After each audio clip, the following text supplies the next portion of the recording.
एक समय की बात, एक ब्रज गोपी श्रीधाम वृंदावन में यमुना पुलिन पर बैठकर आंख बंद करके ध्यान लगा रही थी।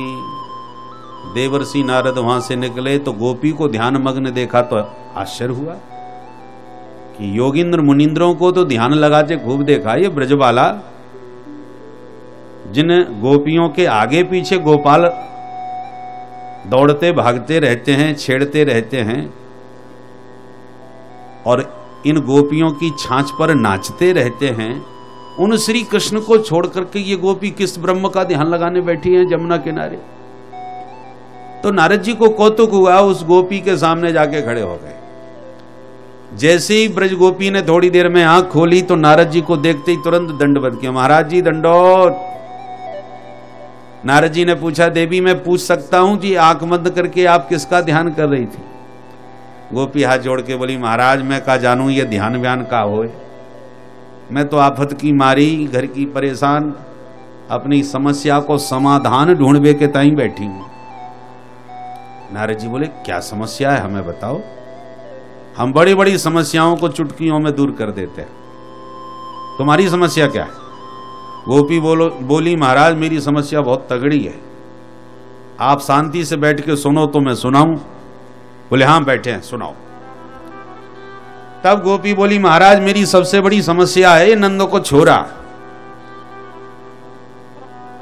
ये मेरे चित्त में ऐसो चिपक करके बैठ गए हो कि आके चक्कर में मुंह पे घर गृहस्थी को कछु काम ही ठीक ठाक ना हो गए। अब आगे पीछे की तो बहुत तेरी समस्या है महाराज, तुम आज की यही समस्या सुन लो। आज मैं सवेरे सवेरे गई गैया दोबे के ताई, मेरी सास बोली बहू जा गैया दोहला, तो मैंने दोहनी उठाई और गौशाला में गैया दोबे चली आई। पर जैसे मैं गैया दोबे लगी सोई नंद को छोरा मेरे बगल में आके खड़ो है गयो और मुस्कुरा के बोलो, अरे भाभी अब सबरो ही दूध निकाल लेगी का, मैं भी सवेरे को भूखो डोल रहा हूं, ने मुँह पे बाय दे। मैं बोली, कन्हैया तू भूखो है, चल मेरे पास में आके बैठ, गैया की ताजी ताजी दूध धारा तो को पिवाऊं, धारोष्ण धारा। सोई कन्हैया ने मेरे पास में आके मुंह फाड़ दियो और मैंने बर्तन की जगह धीरे धीरे सबरो दूध बाके मोड़े में धो दियो। मैं धोती गई और नंद को छोरा गटागट पीत हो गया और थोड़ी देर में मेरी सास आएगी।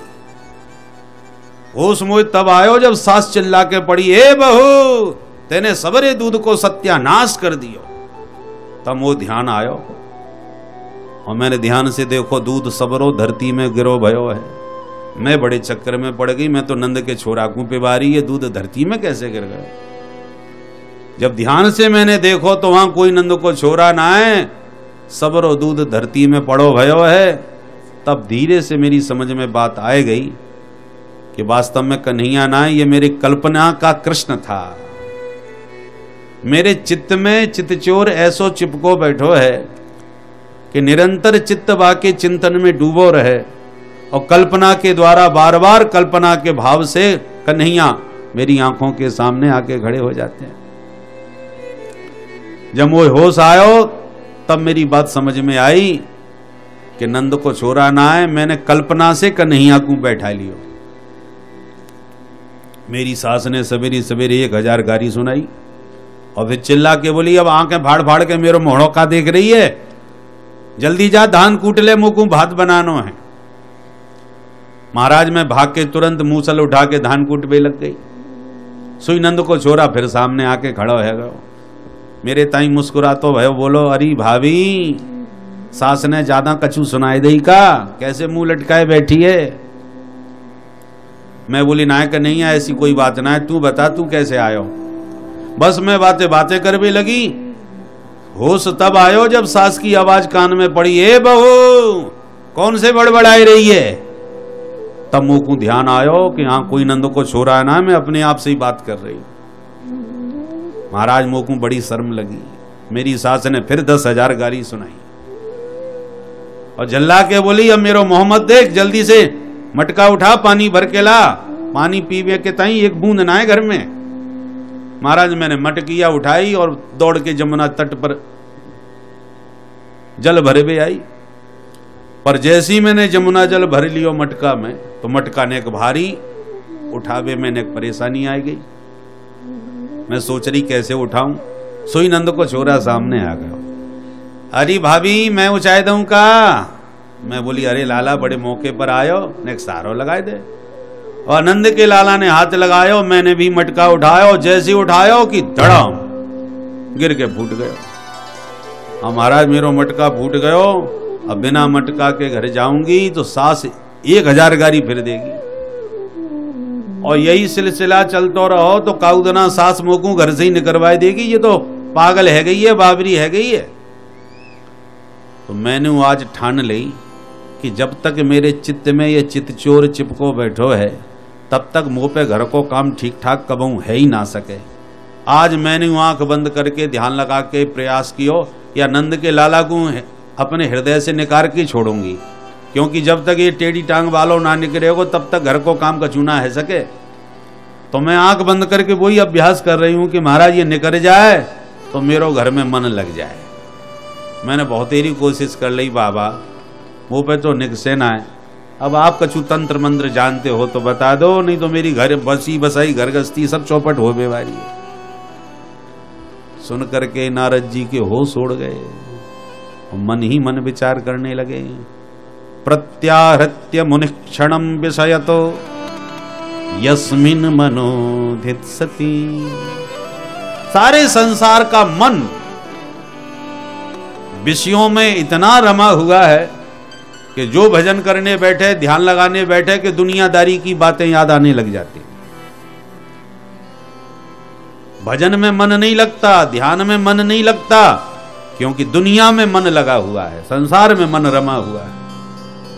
तो लोग ये समस्या लेके तो संतों के पास खूब आते हैं कि महाराज भजन में मन ही नहीं लगता, आप कछु मंत्र बताओ कि भगवान के भजन में मन लगे। ये प्रश्न तो सभी करते हैं, पर मुग्धेयम किल पश्य तस्य हृदयात निष्क्रांत माकांक्षति।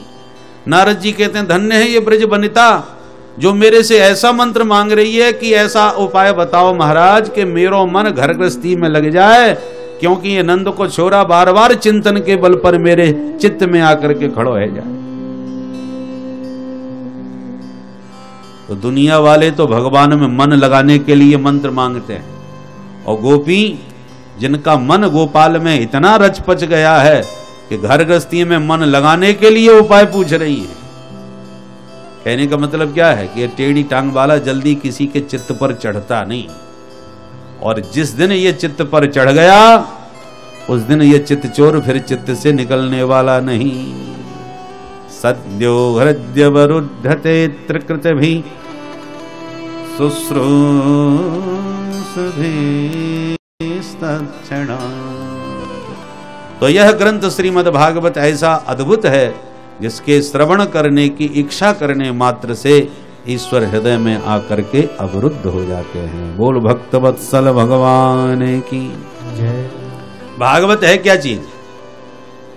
निगम कल्पतरो गलितम फलम शुक मुखाद मृत द्रव संयुतम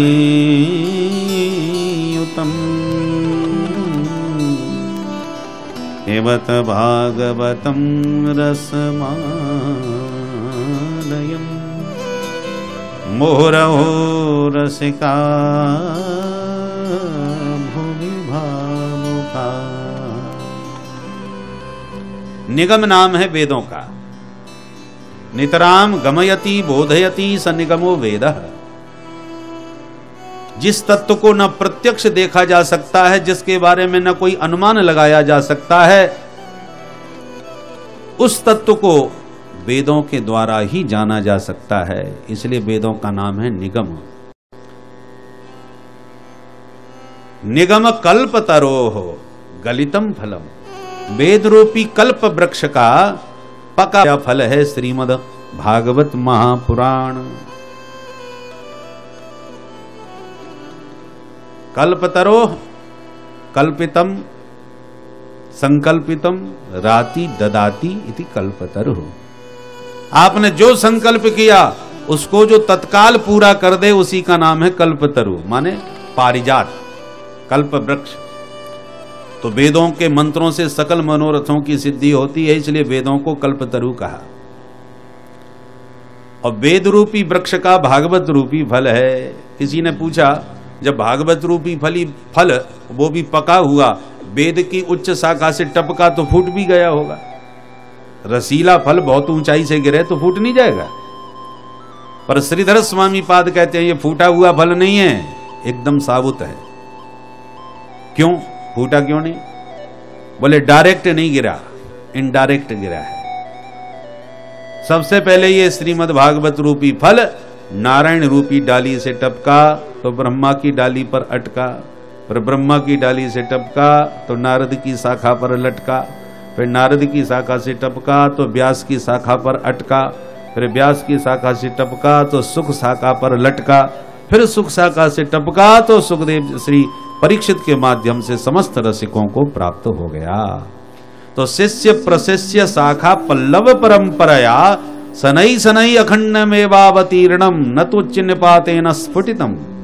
ये धम्म से डायरेक्ट नहीं गिरा है, डाली प्रति डाली के द्वारा सनई सनई धरती पर आया है। इसलिए रसीला भी है, पका पकाया भी है और बिना फूटा, माने खंडित नहीं है, अखंडित फल है। किसी ने पूछा ये बताओ ये फल खट्टा है कि मीठा? व्यास जी कहते हैं बहुत मीठा, एक बार खा के तो देखो। बोले महाराज आपका फल है तो आप तो मीठा कहोगे ही, हमें सबूत दीजिए, प्रमाण दीजिए कि ये खट्टा नहीं निकलेगा। इसमें क्या प्रमाण है? क्योंकि जो फल बेचते हैं ना वो अपने फलों की तो तारीफ करते ही हैं, चाहे वो कैसा भी हो। एक सज्जन कह रहे थे खरबूजे शक्कर से मीठे, खरबूजे शक्कर से मीठे, आवाज लगाते हो खरबूजा बेच रहा था। एक सुन के व्यक्ति प्रभावित हो गया तो उसने खरीद लिया, बोले चलो मीठे हैं खाते हैं। और जब खा करके देखा तो एकदम फीका, तो बड़ा नाराज होने लगा फल वाले पर। क्यों रे, सबको उल्लू बनाते फिर रहे हो, इसमें तो बिल्कुल स्वाद नहीं है। तो बेचने वाला बोला मैं चिल्ला चिल्ला के कह तो यही रहा हूं, खरबूजे शक्कर से मीठे, अर्थात शक्कर डाल के खाओगे तब मीठे लगेंगे। ये मैंने धोखा थोड़ी दिया, मैं तो चिल्ला चिल्ला के बोल रहा हूं खरबूजे शक्कर से मीठे। तो मतलब मेरा सीधा सीधा है कि शक्कर डालो फिर मेरे खरबूजे खाओ, बड़े मीठे लगेंगे, बड़ा स्वाद आएगा। तो ये तो युक्ति है कि अपना माल कैसे ठिकाने लगाया जाए, बेचने वालों की बुद्धि है। तो व्यास जी आपका फल है तो आप इसे खट्टा थोड़ी बताओगे, हमें सबूत चाहिए, प्रमाण। व्यास जी कहते हैं तो प्रमाण है मेरे पास। क्या? सुख मुखादमृत द्रव संयुतम। लोक में प्रसिद्ध है, तोता जिस फल में मुंह मार दे तो आंख मुझ के समझ लेना चाहिए फल बहुत मीठा है। तो मेरे श्रीमद् भागवत रूपी फल में भी तोते का मुख लगा है। कौन से तोते का? सुख मुखात, मेरा परमहंस परिव्राजक पुत्र व्यासनंदन सुखदेव जी का मुख लगा हुआ है। जो सुखदेव जी पैदा होते ही परमहंस बन गए, पिता की पुकार भी जिनको प्रभावित नहीं कर पाई, लौटा नहीं पाई और चले गए वन की ओर। ऐसे परमहंस बीतराग सुखदेव जी के मुख से यह फल उच्चिष्ट है, इसलिए गारंटी से कहते हैं कि यह बहुत मीठा है। इसमें मिठास काय की है ये बताओ? फल में रस होता है, आम का मौसम आ गया तो अमरस तैयार होगा। तो इस भागवत रूपी फल में कौन सा रस है? बोले रसो वैसा रसम हेवानम लब्ध्वानंदी भवती। इसमें वह परम रस विद्यमान है जिसको श्रुतियों ने रस रूप से ही निरूपित किया है। अमृत द्रव संयुतम, अमृत द्रव, अमृत नाम परमात्मा का है। परमात्मा को अमृत क्यों कहा जाता है? क्योंकि संसार में जो भी दिखाई पड़ रहे हैं एक ना एक दिन सबको मरना पड़ेगा, पर भगवान है अमृत, वो कभी नहीं मरते। जो कभी ना मरे वो अमृत, जो मरे वो मृत। इस मृत लोक में सभी मरण धर्मा है और परमात्मा अमृत हैं। तो उस अमृत रस से, उस परमात्मा रस से जो रस स्वरूप ही हैं, उस रस से यह भागवत रूपी फल भरा हुआ है। पिबत भागवतम रसमालयम मुहुरहु रसिका भुवि भावुका। व्यास जी कहते हैं, हे रसिक जनो, हे भावुक जनो, आओ और इस अलौकिक रस का रसास्वादन करके अपने जीवन को धन्य बनाओ। एक बार से काम नहीं चलेगा। मुह मुह मुह माने बारंबार। ये रस का यह चमत्कार है कि जितनी बार पियोगे उतना ही स्वाद बढ़ेगा, समाप्त होने वाला रस नहीं। ज्यों-ज्यों पियो त्यों-त्यों रस बढ़े, इसलिए बार बार इस रस का पान करो। बोल भागवत भगवान की जय। नैमिषारण्य की पुण्य भूमि में सूत जी सौनकादि 88,000 ऋषियों को यह रस पान करा रहे। सौनकादि ऋषियों ने सूत जी से 6 प्रश्न पूछे हैं और उन्हीं का उत्तर संपूर्ण श्रीमद् भागवत में विस्तार पूर्वक सूत जी महाराज ने दिया है। पहला प्रश्न, पुंसामेकान्ततः श्रेयः तन्नः संसितुमर्हति। महाराज कृपा करके ये बताइए, जीव मात्र का कल्याण कैसे हो गए? क्योंकि घोर कलयुग आ चुका है। कलयुग में कठिन साधन कोई कर नहीं सकता, क्योंकि बुद्धि भी मंद है लोगों की और भाग्य भी मंद है। भाई भाग्य मंद हो और बुद्धि तेज हो तो बुद्धि के बल पर गुजारा हो जाएगा, और बुद्धि मंद है तो भाग्य तेज हो तो भाग्य के बल पर काम चल जाएगा। पर मंदा सुमंद मतयो मंद भाग्याहुपद्रुता, जिसकी बुद्धि भी मंद हो और भाग्य भी मंद हो, ऐसे अभागे जीवों का कलयुग में कैसे कल्याण होगा? वो कृपा करके। तीसरा प्रश्न हमारा यह है कि हमारे धर्मशास्त्र बहुत है। किसी भी धर्म में आप पूछो कि तुम्हारा धर्म ग्रंथ क्या है तो तुरंत बता देगा। किसी का कुरान है, किसी का बाइबल है। और हिंदुओं से कोई पूछे कि तुम्हारा धर्म ग्रंथ क्या है तो 10 बार सोचना पड़ेगा। रामायण बताएं कि भागवत बताएं कि गीता बताएं कि वेदों को बताएं, उपनिषदों को बताएं। तमाम धर्मशास्त्र ग्रंथों का भंडार है हम लोगों के। तो महाराज बुद्धि है कम और ग्रंथ हैं ज्यादा, तो इन सारे शास्त्रों का सार क्या है वो कृपा करके हमें बता दीजिए। चौथा प्रश्न यह है कि भगवान यदि सर्व समर्थ हैं तो बार बार अवतार क्यों लेते हैं? कंस ने आतंक मचाया तो कन्हैया बन के आ गए, रावण ने आतंक फैलाया तो राम जी बन के आ गए। तो बार बार जो भगवान के अवतार होते हैं, कितने अवतार हुए, अवतार क्यों होता है ये बताइए, और भगवान ने अवतार लिए तो कितने अवतार लिए, कहां कहां लिए, वो भी समझाएंगे। पांचवा प्रश्न हमारा यह है कि मानव जीवन का परम लक्ष्य क्या है?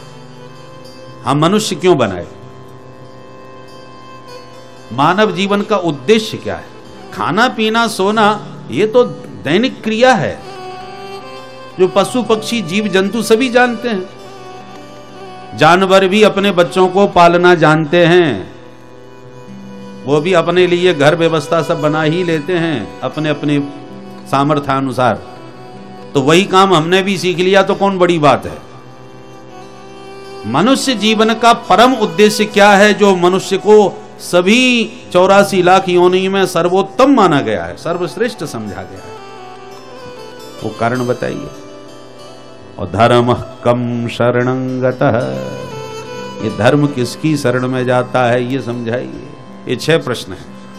किम श्रेयः शास्त्र सारः कः स्वावतार प्रयोजनम, किम कर्म केवताराश्च धर्मः कम शरणं गतः।